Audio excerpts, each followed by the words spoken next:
tolak kuasanya di dalam nama Tuhan Yesus Kristus yang menjadi imam besar kepala gereja kami. Kami Tuhan siapkan hati kami untuk kami mendengarkan firman Tuhan. Haleluya Yesusku. Amin. Shalom. Bapak Ibu yang dikasihi oleh Tuhan Yesus Kristus, kita bersyukur kita sudah diberkati oleh Tuhan Yesus. Kita sudah memuji Tuhan. Amin. Kita memuliakan nama Dia. Dan biarlah kita merasakan hadirat Allah. Saatnya kita mau membuka hati kita pada pagi hari ini, memberi yang terbaik bagi Tuhan untuk mendengarkan firman Allah. Hari ini saya katakan adalah hari yang istimewa. Tidak biasanya di hari Kamis kita beribadah, ya, akan tetapi hari ini merupakan kesaksian yang luar biasa bagi dunia. Kita merayakan kenaikan Yesus ke surga. Amin. Tidak ada seorang manusia pun yang bisa naik ke surga kalau dia bukan Allah. Dan kalau nanti kita bisa ke surga, saya boleh katakan itu adalah kasih karunia Allah. Tapi kalau Yesus dia naik ke surga, dia membuktikan, dia menunjukkan bahwa dia adalah Allah sendiri. Amin. Sehubungan dengan perayaan kenaikan Tuhan Yesus ke surga, saya ingin membahas, saya ingin mengajak kita semua, ya. Kita tahu bahwa Dia adalah Allah yang datang ke dalam dunia ini.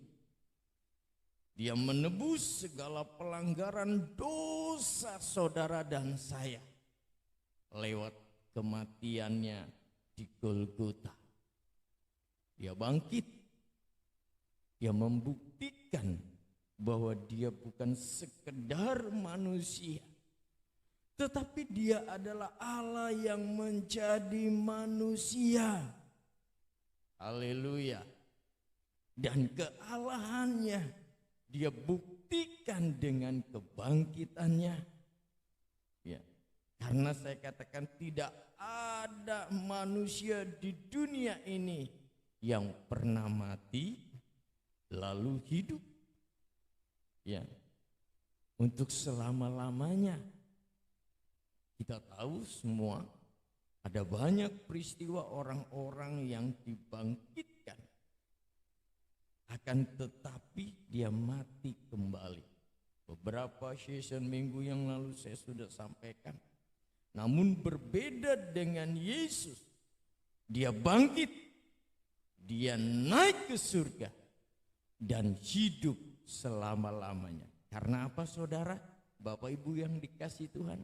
Karena dia adalah Allah. Haleluya. Itu sebabnya gelar yang Yesus sandang adalah kebangkitan yang sulung. Bapak Ibu saudara yang dikasihi oleh Tuhan, biarlah ini menjadi pegangan buat kita semua. Kalaupun kita tidak hidup sampai kedatangan Yesus nanti datang kali yang kedua, namun Bapak Ibu yang dikasihi oleh Tuhan, ya, kita dipanggil Tuhan karena Yesus bangkit. Amin. Kita juga akan dibangkitkan karena Yesus bangkit. Bukan untuk dibinasakan selama-lamanya, ya, tetapi untuk menyongsong Yesus di angkasa dalam kemuliaan bersama dengan Yesus. Saya katakan inilah jaminan orang yang mau hidup benar di hadapan Allah. Jadi jangan mau kita menjadi orang percaya, orang Kristen yang tidak mengerti arti kenaikan Tuhan, arti kematian, arti kebangkitan, arti kenaikan Tuhan. Tidak lain dan tidak bukan, dia membuktikan bahwa dia adalah Allah. Jadi tidak hanya sekedar menjadi orang Kristen, saat ini kita memperingati kenaikan, bukan sekedar, tetapi menjadi, saya katakan, menjadi pegangan, pedoman, menjadi jaminan bagi orang yang mau hidup benar di hadapan Tuhan, di hadapan Allah. Memang saya katakan kita harus bayar harga. Amin. Kita dicela, kita dihina, kita disingkirkan, kita dilecehkan. Itu semua sudah tertulis di dalam firman Allah. Bahkan bukan orang-orang yang kita kasihi. Firman Allah katakan dunia membenci engkau. Ya, dunia membenci engkau. Kalau sudah dunia membenci kita, apakah iman kita menjadi goyah? Kalau iman kita goyah, berarti tidak menjadi jaminan kenaikan Tuhan Yesus di dalam kehidupan kita. Bapak Ibu, mari kita akan melihat di dalam Injil Yohanes pasal yang ketiga, ayat yang ke-13. Ini percakapan, kalau saudara melihat ayat sebelumnya, percakapan Yesus dengan seorang Nikodemus. Ya, yang sudah dapat katakan amin. Tidak ada seorang pun yang telah naik ke surga selain daripada Dia yang telah turun dari surga, yaitu Anak Manusia. Anak manusia yang tidak lain yang dimaksudkan di dalam ayat ini adalah Yesus sendiri. Kenapa sampai muncul ayat yang ke-13 ini? Saudara yang dikasihi oleh Tuhan, karena ayat ini adalah merupakan bagian ucapan Yesus, ya, yang Yesus sampaikan kepada seseorang yang bernama Nikodemus, seorang Farisi, seorang yang ahli agama Yahudi, karena dia sangat memperhatikan Yesus.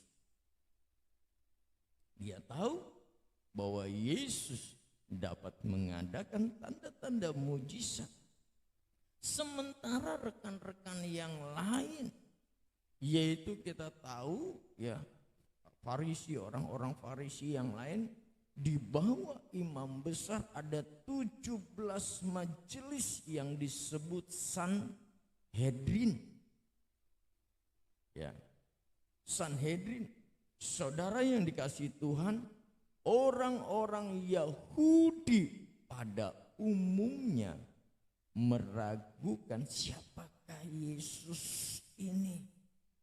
Bahkan tidak sedikit yang membencinya, menuduh Yesus sebagai penyesat. Ya. Menuduh Yesus sebagai penyesat. Nikodemus datang kepada Yesus secara pribadi. Mungkin karena dia seorang guru besar, pemimpin agama Yahudi, seorang yang berpengaruh, mungkin dia gengsi, atau kemungkinan dia takut ketahuan kepada pengikutnya. Itu sebabnya dia datang pada Yesus di waktu malam. Dan perlu kita ketahui, tidak ada agama atau manusia yang bisa menjamin keselamatan seseorang atau seorang yang masuk ke surga selain daripada Tuhan Yesus Kristus. Amin. Iya. Satu bukti kita akan lihat di dalam Kisah Para Rasul pasal yang keempat ayat yang ke-12. Di situ dikatakan, dan keselamatan tidak ada sesudah ia mengatakan demikian, sesudah Yesus menyampaikan sesuatu, berbicara kepada orang-orang di Galilea. Terus terangkatlah ia disaksikan oleh mereka. Terangkatlah Yesus dan apa? Dan awan menutupinya dari pandangan mereka. Ada. Ya, terangkatlah ia disaksikan oleh mereka. Ada orang yang bukan sedikit jumlahnya yang memperhatikan kenaikan Tuhan Yesus. Amin. Dan awan menutupnya dari pandangan mereka. Lalu di dalam ayat yang ke-10 dikatakan, ketika mereka sedang menatap ke langit, waktu ia naik itu, tiba-tiba berdirilah dua orang yang berpakaian putih dekat mereka dan berkata kepada mereka, "Hai orang-orang Galilea, mengapakah kamu berdiri melihat ke langit? Yesus ini yang terangkat ke surga meninggalkan kamu, akan datang kembali dengan cara yang sama seperti kamu melihat dia naik ke surga." Saudara, garis bawahi, ada apa dengan Galilea? Ya, di sini dikatakan, dan berkata kepada mereka. Siapa yang berkata? Dua malaikat Allah. Tiba-tiba mereka tidak tahu, ya. Mereka berkumpul, tiba-tiba ada orang yang berdiri, ya. Dua orang yang berpakaian putih dekat mereka, lalu menyapa, menegur mereka dan berkata kepada mereka, "Hai orang-orang Galilea, mengapakah kamu berdiri melihat ke langit?" Karena mereka tercengang. Kalau di dalam dunia sekarang ini dikatakan, wah, pena alam, wah, sesuatu yang dahsyat, hebat. Mereka tercengang, heran. Yesus ini yang terangkat ke surga meninggalkan kamu, akan datang kembali dengan cara yang sama seperti kamu melihat Yesus naik ke surga. Ya, ada apa dengan Galilea? Ternyata Bapak Ibu Saudara kekasih dalam Tuhan, Maria ibu Yesus berasal dari Nazaret di Galilea. Ya, di Galilea. Setelah mendengar, kalau saudara baca di rumah Lukas pasal yang pertama ayat yang ke-26-27, setelah mendengar berita mengandung oleh Roh Kudus, Maria mengunjungi Elisabet, sanak keluarganya yang sedang mengandung 6 bulan. Itu juga terjadi mujizat Tuhan. Amin. Maria tinggal di rumah Elisabet selama 3 bulan. Kemudian kembali ke rumahnya di Nazaret. Ya, memang Yesus dilahirkan di kota Daud yang bernama Betlehem. Karena apa? Karena Yusuf ayahnya berasal dari keturunan Daud. Ya, harus kembali ke kotanya sendiri oleh sebab sensus. Ya. Namun Yesus dibesarkan di Nazaret. Amin. Di Galilea, sehingga dia disebut orang Nazaret. Yesus orang Nazaret. Iya. Nah, ketika berumur lebih kurang 30 tahun, Yesus mulai melayani dan merekrut murid-muridnya dengan menyusuri danau Galilea. Dia menemukan 2 orang bersaudara sebagai penjala ikan, Simon atau yang disebut Petrus dan Andreas, untuk dijadikan murid-muridnya. Amin. Kemudian ia melihat 2 orang bersaudara lain, Yakobus dan Yohanes, juga penjala ikan, untuk mengikut dia, seorang nelayan. Ya, Bapak Ibu Saudara kekasih dalam Tuhan, Yesus merekrut para murid-muridnya, mayoritas berasal dari Galilea. Itu perlu tahu.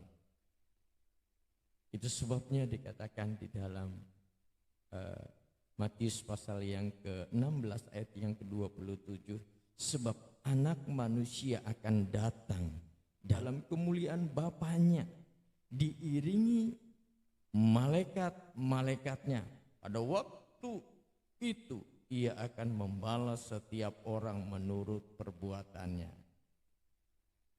Jadi ya, pengiringan kita kepada Tuhan bukan hanya sekedar pengiringan. Pelayanan kita kepada Tuhan bukan sekedar melayani. Amin. Sebab di sini dikatakan pada waktu itu, pada kapan saudara? Pada saat kedatangan Yesus kali yang kedua. Dia akan membalas setiap orang menurut perbuatannya. Matius pasal yang ke-24 ayat yang ke-30, pada waktu itu akan tampak tanda anak manusia di langit. Lalu dan semua bangsa di bumi akan meratap, bukan menatap, meratap. Aduh, aku sudah lama kenal Pak Pendeta Petrus ini. Sudah lama juga aku tahu, bahkan sering makan bersama. Aduh, tapi aku nggak percaya kepada apa yang disampaikan beliau. Aku sudah kenal dari Pendeta Sugiyatno, siapakah Yesus itu. Tapi aku cuek. Aku merasa Pendeta Sugiyatno itu tukang nyindir. Kalau khotbah nanti akan semua orang meratap. Lu gila. Bukan lu gila, rugilah. Ya. Aku sudah lama kukira cukup menjadi orang Kristen. Meratap penuh dengan air mata. Aduh, dulu aku bersama dengan Bapak itu ya, Bapak Pendeta Sugiyatno. Setiap khotbah aku dengar, tapi aku abaikan. Karena aku merasa cukup menjadi orang Kristen selamat. Ternyata salah. Iya kan Bapak Ibu? Nanti semua bangsa, bukan hanya satu suku bangsa, semua bangsa yang ada di bumi ini akan meratap. mereka yang menolak, mereka yang tidak peduli, mereka yang acuh tak acuh. Mereka akan nangis. Aku kira cukup menjadi menyandang predikat Kristen masuk surga. Enggak ada ayatnya. Amin. Dan mereka akan melihat anak manusia itu datang di atas awan-awan, di langit. Dan segala kekuasaan dan kemuliaan. Saudara kekasih di dalam kasih Tuhan. Di dalam 1 Tesalonika pasal yang keempat ayat yang ke-16. Sebab pada waktu tanda diberi, yaitu pada waktu penghulu malaikat berseru dan sangkakala Allah berbunyi, maka Tuhan sendiri akan turun dari surga, dan mereka yang mati dalam Kristus akan lebih dahulu bangkit.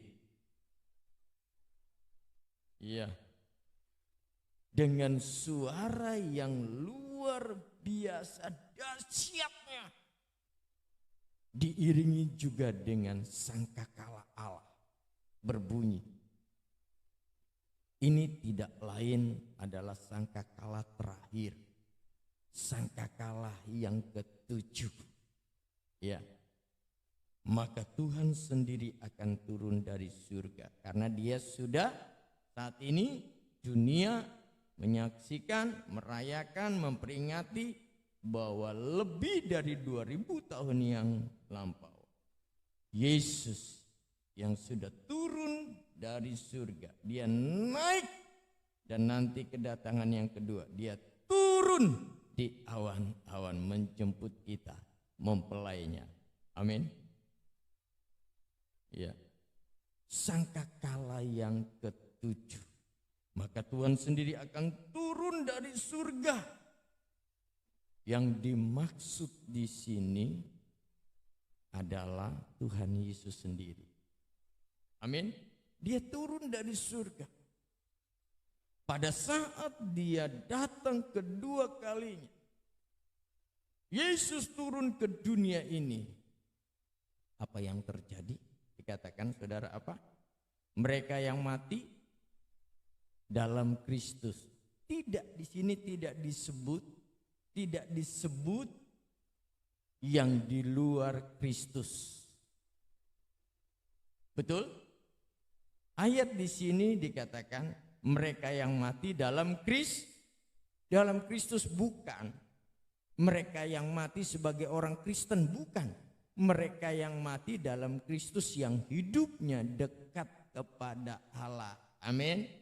Dalam praktek sehari-hari nyata. Ya. Jadi tidak cukup menyandang Kristen. Tidak disebut semua yang mati juga. Benar enggak? Mereka yang mati dalam Kristus tidak disebut di luar Kristus, tidak disebut semua yang mati. Tapi yang mati dalam Kristus.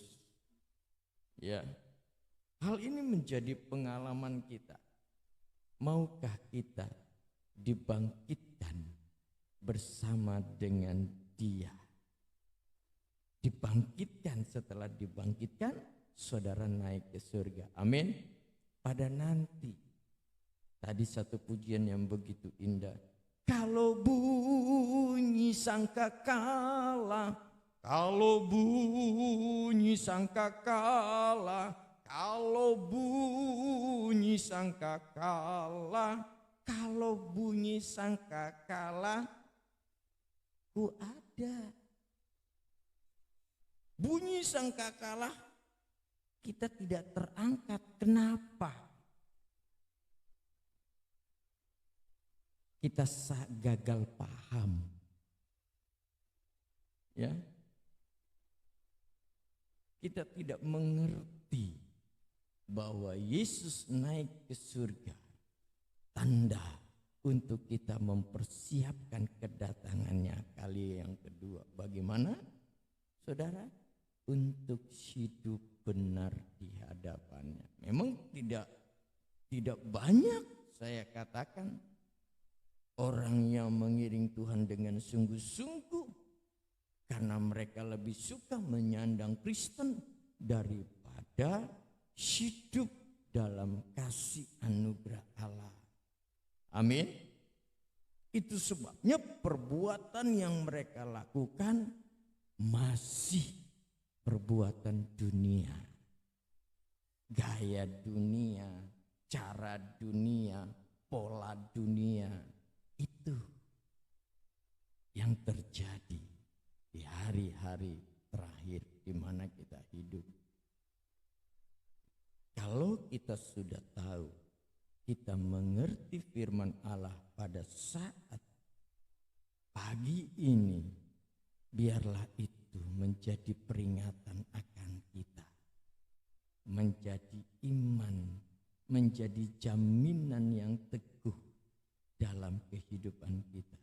Kalau Yesus dibangkitkan dari antara orang mati, maka kita yang percaya kepada Dia bersama dengan Dia nanti dibangkitkan. Kalau Yesus naik ke surga, Dia akan turun menjemput kita, mempelainya. Amin. Amin. Bapak Ibu Saudara kasih dalam Tuhan, tidak ada, saya katakan, satu manusia pun yang dapat menyelamatkan saudara selain daripada Yesus Tuhan kita. Haleluya, puji Tuhan. Saat pagi ini kita mau bersekutu dengan tubuh dan darah Yesus, kita siapkan hati kita. Tuhan berilah kasih. Mungkin kasih kita sudah mulai kendur. Mungkin pengharapan kita sudah mulai berkurang. Mungkin iman kita sudah tidak ada lagi. Hanya kita berbicara iman, namun iman itu mati tanpa perbuatan. Mari saat ini kita renungkan firman Tuhan. Apa yang kita cari di dunia ini, semuanya akan sia-sia. Saya katakan 2 minggu yang lalu, betapa luar biasanya Salomo dalam kekuasaan, dalam kemegahan, dalam kemewahan. Namun itu semua dikatakan sia-sia. Tidak ada yang kita banggakan sesuatu hal di dalam dunia ini. Kalau sampai kita tidak bersama dengan Yesus ketika Dia datang kali yang kedua, kita ketinggalan, kita meratap, kita menangis. Tuhan berilah kasih-Mu yang utama. Haleluya. Yerusalem yang baru, terima kasih. Haleluya. Terima kasih Tuhan. Tuhan berilah kasih-Mu yang utama,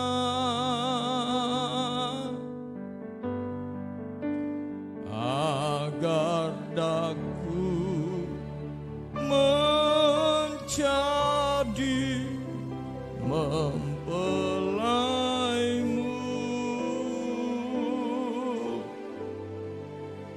sebab hidupku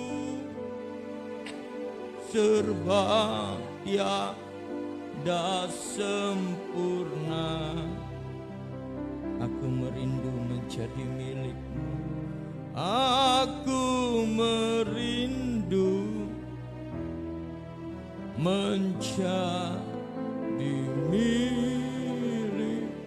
Kalau saudara kehilangan kasih mula-mula, kalau saudara kehilangan pengharapan, kalau saudara kehilangan iman, percaya saudara yang mulai kendor mungkin, di mana saja saudara berada. Saat ini ketika saudara bersama dengan kami mengikuti live streaming, baik secara langsung maupun tidak. Saat ini renungkan firman Allah.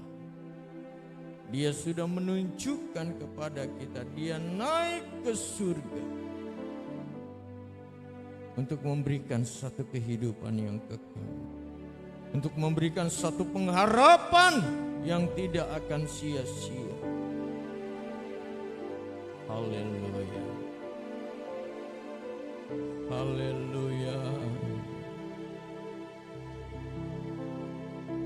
Haleluya. Saya jemput kita bangkit berdiri. Yerusalem baru.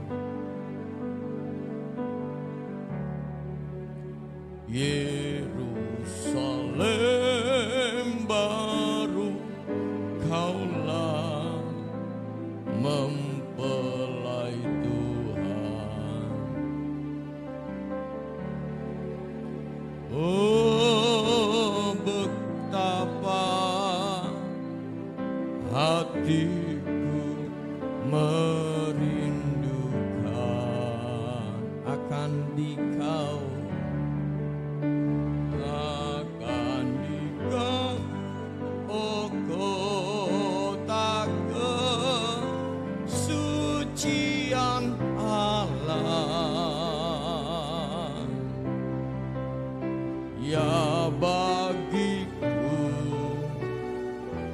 kaulah kota idaman. Tuhan berilah, Tuhan berilah kasih-Mu yang utama,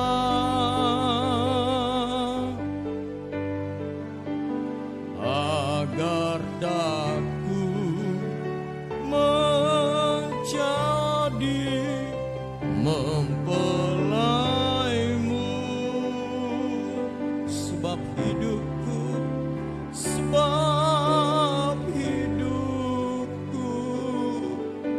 serba tiada sempurna. Mari sama-sama kita katakan, aku merindu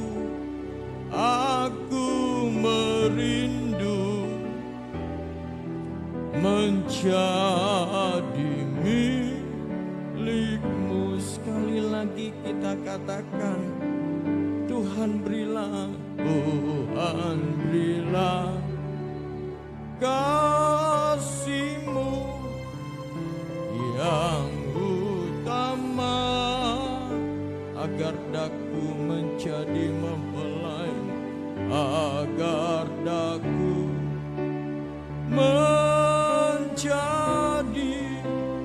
mempelai-Mu. Sebab hidupku serba tiada sempurna, sebab hidupku serba tiada sempurna. Aku merindu Tuhan, aku merindu menjadi milik-Mu. Aku merindu menjadi milik-Mu. Aku merindu menjadi milik-Mu. Kami boleh disadarkan oleh firman-Mu Tuhan, mengingatkan kepada kami